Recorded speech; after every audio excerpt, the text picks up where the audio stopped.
ఇదిగో పింఛన్ డబ్బులు 6,000 వచ్చాయి. అవునా, పింఛన్ వచ్చింది కదా, ఇంకెందుకు ఆ యాక్టింగ్? అరే నీ అబ్బా. ఇప్పుడు ఒక బీర్ వేసుకుంటాను, 2 ఆమ్లెట్లు ఏమైనా. సరే అండి, అలాగే.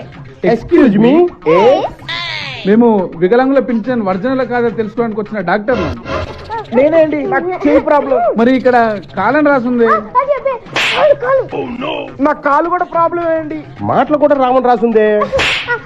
మా ఆయన ఒట్టి మూగ మనిషి అండి, అప్పుడప్పుడు మాట్లాడతాడు. ఎందుకో డౌట్ కొడుతుంది, చెక్ చేయండి ఒకసారి. చేద్దాం. ఏంటండి, ఏంటి మీరు?